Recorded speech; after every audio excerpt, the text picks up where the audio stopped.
Hi, welcome to another episode of the Just in Time Web Show. My name is Laura Diaz, and I am thrilled to be here and have our special guest, Shernette Wilson, with us today. And she is going to share with you some fantastic tips on how to do some great hairstyles and some skincare, and really just about parenting our little ones. So welcome, Shernette. Thank you, Laura. So Shernette's a foster parent. I'm going to let her tell you a little bit about herself, and then we're going to go into some questions that we received from viewers, and she's going to share some experience on that with you. Hello again, my name is Shernette Wilson, and I'm a foster mom. May will be 6 years, and I'm also getting ready to adopt. So it's been a great experience. I've had a lot of experience with different types of hair, and wasn't always what I thought it would be, but through the years I've learned, and I just want to share what I've learned and what works for me. Thank you. So what we really want to share is just some different products that are available, some different styling techniques, but it's important for us to be sensitive to that child and to listen to them, and to be able to make them feel good about who they are and how they look. You know, they're already worried about a lot of things. Exactly. They come into care, and we just want to make them feel as good about themselves as possible. Exactly. So recently there was a Facebook page through one of the foster parent groups, and a foster parent had shared some techniques and tips, and I think it was very well received. And the reason I actually asked Shernette to come in, she had also shared some techniques and tips for some foster parents who were asking questions and looking for help with hair care. So I thought we'd have a little conversation about some of those questions that came across. So when we're dealing with some maybe coarse or kinkier textured hair in African American children, some biracial children, some different ethnicities, they would have some drier skin sometimes, or different. So Shernette, can you give us some tips on taking care of different types of skin and hair textures? Sure. As you said, Lori, there's so many different textures hair out there, and not every product is going to work for every child. You just have to keep trying until you find the one that works. Mm-hmm. You know, your best friend is actually going to be water. A spray bottle, spritz that hair daily will make a big difference. And I do have some products that I will share later showing, you know, based on the hair type, what I would use to make the process a lot easier. Every child that comes into my home that I have to do their hair is a princess. They want to feel like a princess, and so I try my best to let them look like a princess, you know, but as I said, you have to just try products, and if it doesn't work, you try something else, and you really don't have to go and spend a lot of money. I'll share some products that I use that I've felt over the years have worked for me, and they're pretty good. They're not very expensive, and you can do this at home. It's really simple. Mm-hmm. And you have experience with this with the different children who've come in and out of your doors at home, huh? Yes, my first long-term placement were pretty little Caucasian redhead, and she wanted her hair to look like mine. And so I just went for the grease, and I just start combing and greasing that hair, and it was just like limp, and I'm like, oh my God, what did I do? You know, so I found out that her hair doesn't need grease. Mm-hmm. So that was a learning experience for me, and I'm sure there's going to be other parents out there that's like, okay, I used this product, it didn't work for this child. Why? It's because of the texture of the hair we're dealing with. Mm-hmm. Yes. Mm-hmm. So if you have a child that has coarse hair, I would not put a lot of products that has alcohol. Mm-hmm. I would go for more like milk, mayonnaise, you know, and shea butter is a very, very good product for kids that has coarse, dry hair. And the good thing about that, Lori, you can also use it to put on their skin. Mm-hmm. I heard about the shea butter. Now, sometimes that comes more in a solid form. What do you recommend? Buying it in the solid form, and then whipping it yourself? Yes. Is that what you do? I do that at home, and you get a jar, and you can split it in half, and I get some virgin olive oil, coconut oil, and I get some essential oils like jojoba, argan oil, a little bit of peppermint, and I put like about 15 to 20 drops, and I blend all that together. And I use that, and you can put it in the microwave, but I prefer not to. I'll just let it sit out, and it will melt, and I whip it all together. And I use that when I wash the hair to go through and really saturate the scalp, especially if they have dry scalp, really saturate it and the hair, and just let it sit in there, and then I use it and just put on their skin. So you're getting not only a hair product, but you're also getting something for their skin. So is there a shampoo, like a shampoo that you should stay away from, or an ingredient in a shampoo, or any basic shampoo okay? I use any shampoo. I prefer Tresemme, but you can use any shampoo because it's what comes after the shampoo and the condition that's going to make a difference. Like a child that has coarse, dry hair, I would not recommend you braiding it up and leave it for a month, 2 months, because that's not really doing anything for the child. If that child, I would say at least once a week, you just go through with a spray bottle with some water and just maybe a little bit of moisturizer. You can also put leave-in conditioner in that water and just use it and spritz the hair just to give it some moisture, you know, and as time goes on, you will see the difference. You will see. Okay, so what about for our caregivers who aren't experienced with braiding? What do you recommend? Oh, rubber band is my best friend. And a lot of people say they don't like to use rubber bands because it breaks the child hair. No, it does not. It's supposed to be for one use and one use only. So when you put it in, you're taking it out, you just use a little scissors and snip it instead of trying to pull it out, because then you'll rip the child hair out. Yeah. So, you know, and like I said, try to do, if you're not able to do it, then maybe someone in the foster family group will be able to help you out, or taking them to a hairdresser. You know, to me, that's the last resort because it can get expensive. Yeah, but so I know there are foster parents that was willing to help. Right. And so if you just reach out to those foster parents, Right, support each other, because this is a village, you know, we're here for each other. So if we can just reach out to each other and like, oh, I'm having a problem, or can you show me? I have another foster mom just asked me, can you show me what to use on these 2 little girls I have? I'm like, sure, you know, so I don't mind doing that. I'm sure there's other foster parents that doesn't mind doing that also. Let me ask you this question. I saw some questions come across from some of our viewers about swimming. So, and we're kind of going back and forth between hair and skin, but they're kind of related. So if you're taking your child to the swimming pool, and especially an African American child or biracial where they have the drier skin or even the coarse hair, is there anything you recommend as far as like doing before, after swimming for their hair or their skin? I definitely say wear a swim cap. And if you don't have a swim cap, as soon as you come home, you want to wash that hair, shampoo it, give it a real nice, good condition, and also do a deep condition, because you don't want that chlorine sitting in that child's hair, because it will break it. So that would be my recommendation. As far as the skin, again, if the child has very dry skin, you may want to check with a dermatologist to see if they have anything recommended, or just using Vaseline. That's a very good product to put in kids that have dry skin. Yeah. My friend has a foster child who has eczema, and they said they like to rinse that chlorine off the minute they get out of the swimming pool, and then just put the lotion on them or something just to protect the skin so the chlorine doesn't irritate the eczema. Also, the aloe gel. You can get it at Walmart or Walgreens, CVS. That's very good also for the skin. Yes. Okay, good. That's good information. That also helps if you're out and the child may get sunburn. That's very good also. Okay, great. Yes. What about cradle cap? Cradle cap, I haven't had it in a long, long time since my daughter was a baby. When my daughter was baby and she had it for a little while, we just got the pure Jamaican castor oil, just warm it up a little bit and just put on her scalp every night, and it would just lift that and until it disappeared. It's common with some babies to get that, and so all right, fantastic.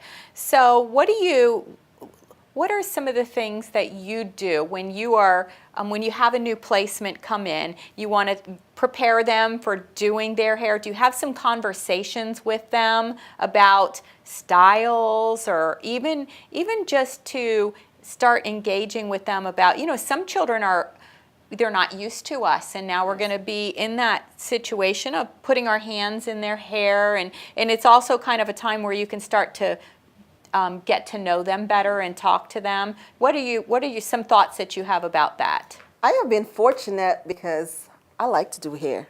So I'm constantly doing hair. So, like I said, my girls are princesses. So I don't really have a problem with doing hair. I'm like, okay, we're getting ready to go out. Can I comb your hair? Would you like to can I make it pretty? I'll ask, do you want a bow? And do you like beads? A lot of kids seem to like beads. So I don't really have a problem with that. Well, I didn't mean it like a problem, but really just how do you introduce yourself and start talking to them about, or even asking them if there's a hairstyle that they prefer. Like you were talking about, do you like your hair in beads? Do you like your hair like loose, natural with a headband? Or do you like pigtails, or, different things? Or even the boys, because I don't want to leave the boys out of the conversation. There are some boys who want to let it grow out a little more. There are some boys who want to have a very shaved hairstyle. So yes, I had one little boy actually that had cornrows, and so I had to cornrow his hair. And he was okay with that. He was very tender-headed, so it took some coaxing, video games, and just trying to have a conversation like, okay, I'm just going to do it the way mommy did it. Is this the way? And I asked questions. Is this the way mommy do it? Do you like it that is? Is it too tight? Are you okay? And he was okay with me doing it. As far as the girls are concerned, it's usually like in the morning, we have school, for example. I'm like, okay, who's going to get their hair done first? Can I comb your hair today? Can I put in a ponytail? Okay, no, I want beads, or no, I like it like this. I did have a child that was about 10, and she had braids, and so she preferred to have braids. However, it wasn't good for her hair because she didn't like her hair being combed. So having braids in for 3 months wasn't really beneficial to her. So I had to have a conversation with her, in order to let your hair grow and to be healthy, we need to change it up a little bit. She was a little slow, but eventually we got to that point where she would allow me to do, her hair. And as long as she was pretty, she was okay with it. So it's just, again, having that conversation before we get to the hair. Okay, what you like to do? Who's your favorite princess? Well, how did mommy do your hair? I like that. I like the part about talking about their parents, because it also honors the parent and allows you the opportunity to really discuss, what they used to do at home, and really make that connection and help them to even feel comfortable talking about that. And I've also reached out to the parent. Your daughter has this braiding, but is it okay if I go ahead and take it and have it redone? This is a style I'm thinking about doing. Is it okay with you? And that way, when they see that you're having a conversation with the parents is okay, I think then it's okay. They feel more confident to that, okay, my mom said it's okay for her to do my hair, So That's a very good point too, because sometimes they may be afraid if it's something new that their parent wouldn't approve of that. So it's good. It is the QPI way of, keeping the relationship with the parents and trying to work together. So that's fantastic. That's really good. I know at one point I had a little, the girl in my home, and I asked her mom, what she wanted to do with the hair. And it was so sweet. She had made a homemade oil that she put some of the essential oils in and everything. And I think it was good for her daughter because then it reminded her the scents and and I said, this is from mommy, and and then what I would do is every time, we would have a visit, I would ask the mom, could you do her hair? Yes. And it was making her still feel important, and that so it was good for both of us to. And I've done that too. I've done that where if I know they're having a long visit, I'll say to the mom, do you mind doing the hair? So they still feel a part. Like I am still contributing to my child even though they're not with me. So that's good. Yeah, I think that's very good. Do you have any other suggestions for foster parents, particularly around that child who doesn't like to have their hair pulled. They're really sensitive in the scalp, or they just are sensitive to touch in their hair. What would you recommend in that case, especially if they need to have a little bit more help with their hair, like mine? That's when, like you said, you get that water bottle out and you just start spraying until it's like really saturated. And I'll just section it off and I'll say, is this okay? And sometimes it's like, okay, do you want to try that on me? You know, and so I'll let them try combing my hair.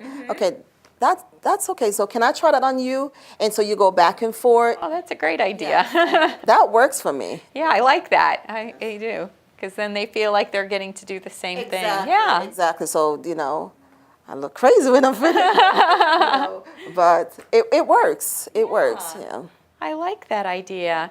So, all right, Shernette. So, do you want to show our viewers some of the products that you've brought? And I will also be bringing in our model, so you can show a few different hairstyles on her. Kind of give our viewers some techniques on that. How does that sound? That sounds great. All right, let's go.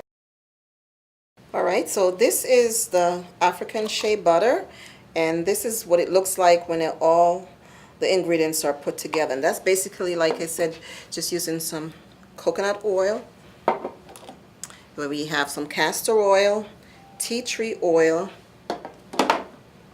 vitamin E, and some argan oil. And I also like to put some olive oil, which I didn't have with me today. And I just mix that all up until it comes into a butter like this. And I like to shampoo with Tresemme, and I use the conditioner, but you can use any conditioner and shampoo that you prefer. For a child that has very coarse hair, this is called hair mayonnaise. And what I like to do once I shampoo is just saturate this through the hair real good, put a plastic cap, and just let them run around for 15-20 minutes with that on there to kind of deep condition. Then I rinse it out. So next, what I would use, this is called oil moisturizers. I call it pink lotion, and this is very good for coarse hair. It also softens up and it keeps it moisturized. During the week, if I'm doing a comb and it's too tangled, this is a detangling spray that you can also use. This is very good. But like I said, your best friend is going to be a spray bottle and water. I have a little bit of leave-in conditioner in here, and this is basically what I use the most for that. Now, for a child that has a biracial child that has really curly hair, these products are very good. When it's wet, I use it to moisturize and also to define the curls. And I can just put a headband, which I'll show you later, and they're ready to go. Carol's Daughter is also another product that's very good. It's a little bit expensive. You can get this at Target. And that's also a good product for using in biracial hair. For kids that has coarse hair, sometimes we do have to blow dry. I try not to put a lot of heat on the hair, but if I have to, this argan oil heat protector is very good to spray on before I blow dry or flat iron the hair. And brush and a white tooth comb, or you're going to be your best friends. And then this little cap I got from the dollar store, but it's very good to put on the kids' hair at night for them to go to bed, just to cover and protect their hair. And I have my rubber band, and this is my little scissors that I use to clip the rubber bands once I'm ready to take the hair out. Okay. And you can never go wrong with accessories, all right? Okay, so let's get started. Well, I am thrilled to introduce Lena. Lena is going to be our hair model today. So Shernette's going to go ahead and do Lena's hair for us. And Lena, are you tender-headed? No. No? Okay. How do you like to get your hair done? Do you like to wear it out? Do you like it up in a ponytail? Do you like twisted? How do you like it? Braids. Braids. Okay. Girl after my own heart. All right. All right, so the first thing I would do is I would section this, and before I start combing or anything, I would spray it again. This is just water and some leave-in conditioner. I'm sorry, I forgot a towel. Tell me if I'm so sorry if I soak you, okay? It's okay. I'm just going to part it. Still trying to section it off so I can comb it. And I always start from the end. Okay, so this is, it's been up in a ponytail, so it's a little bit tangled, so I'm just going to put some detangler just to help me with the process.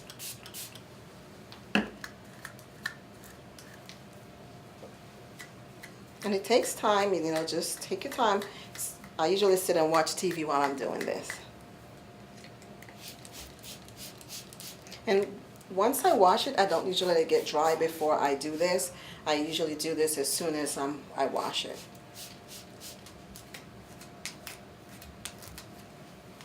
And you can already see the difference. See the curls are popping, and that's just water and a little bit of conditioner. This again is the Define and Shine Custard. I just put a little bit of that in my hand.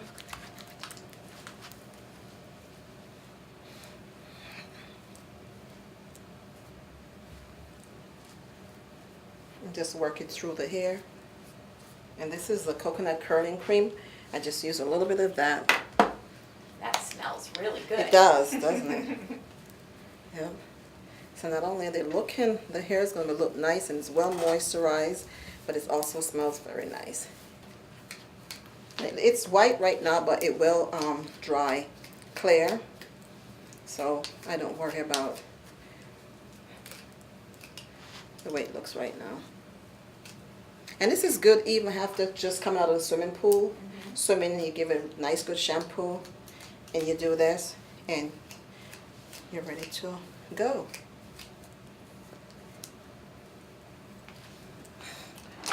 We could use a headband.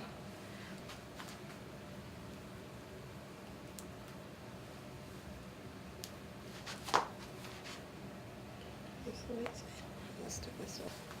And that's a cute, simple hairstyle. Looks so pretty. Yes. And she's ready to go off. Right. Very nice. Now, is this a good way to do her hair if she wanted to grow her hair out? As you were saying before, like, you know, if you have a child that wants to let their hair grow out, to leave it like natural and... No. No? No. This is to look cute. To grow, you want to do protective styles. So you want to keep it twisted or braided. Not too tight, but just simple braids. And you want to give the hair a rest. So the less manipulation with the hair, the better it is. So if I was looking just to grow her hair, what I would do is I would either braid it and let it stay for like the entire week, and I just take it out at the end of the week and maybe co-wash it with just washing it with some conditioner, or I would have it braided or twisted, you know, that lasts about 2 to 3 weeks, no longer than a month. And then you take it out, comb the hair out, and just redo it. But you don't want to leave it out like this in the elements if you're trying to grow it. This is just for, like I said, if you coming from the pool or the beach and you wash it, you shampoo it, and going out to dinner or to the movies, you just want to be cute or going to church. But on an everyday basis, this is not how I would do it. Now, do you do anything with it at the end? I will. You can leave it like that, or you can put a rubber band in to keep it straight. But what I'll do is I'll probably join it. I could like put a rubber band here and just have it done like that.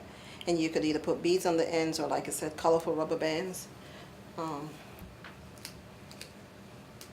And for parting, I usually use a tail comb, not this big of a comb, but I forgot my tail comb. I just use this to comb and detangle. So you're just doing sections like that all around the whole head? Yeah, just sections like that, and then once you have it sectioned, then you can decide how you want to style it, depending on how long you want it to last.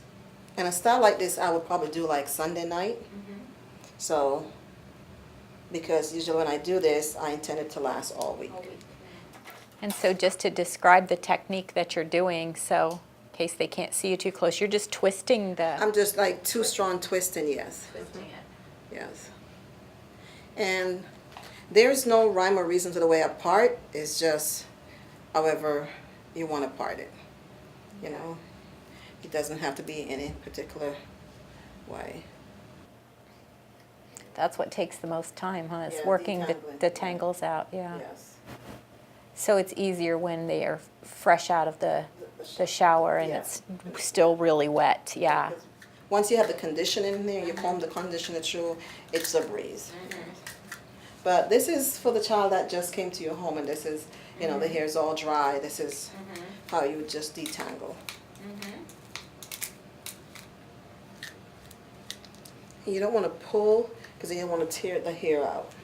You know, so you get some resistance, you just go back and just work your way back up. And if you need to, maybe like Tuesday, Wednesday, Thursday, if the twists are coming loose, all you have to do is just spritz and just retwist. But from this one style, you can get several styles. And I'll show you in a minute.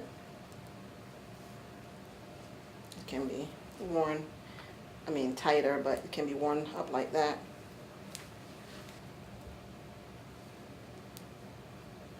It can be worn like that. A new do for every day Every day. with the same braids. That's perfect. And those are little clips. They're little ornaments for the hair. Yeah. And you get these at any hair store. They look like they're $1 and change. Because it doesn't matter how you think the hairstyle is cute. If that child doesn't like it, it's a fail. It's a fail. So We want to make sure they like it and Yes, they feel good about it. exactly. Let's see. So that's a quick and easy do, and that's a protective style. And you do this once a week, and you'll see hair growth. And like I said, we can always put it up.